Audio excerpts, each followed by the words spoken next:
Hey everyone. Over the last 2 decades, commercial real estate investing has changed significantly. There's been a structural change in market liquidity. Last year, there were more than 56,000 commercial real estate transactions, over $1 million plus, in the United States.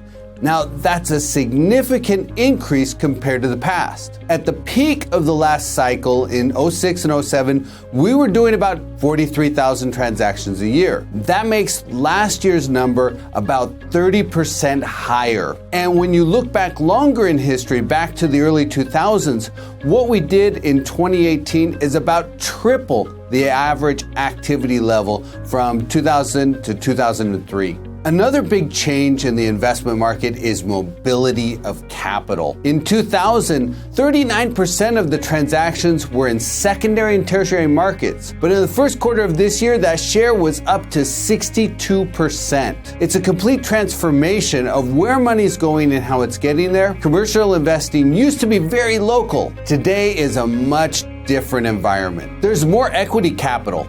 There's a variety of platforms from REITs to equity funds to syndicators to private investors putting capital into real estate.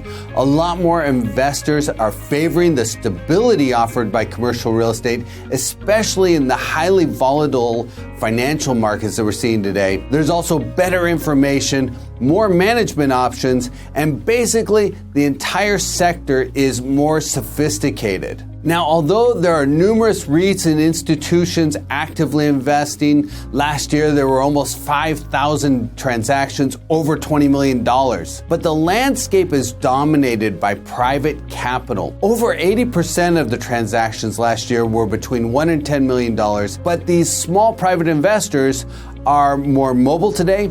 They're willing to invest in different markets. They're investing in a wide range of property types, and they're attracted by the yield options and the variety of price points available across the country. The average commercial real estate cap rate in primary markets is about 6%, but there's some advantages to investing in smaller markets. Secondary markets have an average cap rate of 6.7%, and tertiary markets have an average cap rate of 7.3%. So there's some real opportunities to generate a higher yield by looking at some other options outside the core. When you look across the country, a wide menu of options open up. For sellers, the ability to tap into the national pool of buyers is becoming essential to maximizing the return on an asset. And you also have to remember that Canada is a key element in investing in U.S. real estate. Canadian investors comprise over 8% of the U.S. acquisition volume last year. Now, for buyers, accessing the complete menu of investment options, both in terms of markets and property types, offers a compelling range of alternatives. So when you're capitalizing on opportunities in markets outside of where you live, having connections to the right group of people is key. Commercial real estate investment is in a transformation. Last year, nearly $500 billion.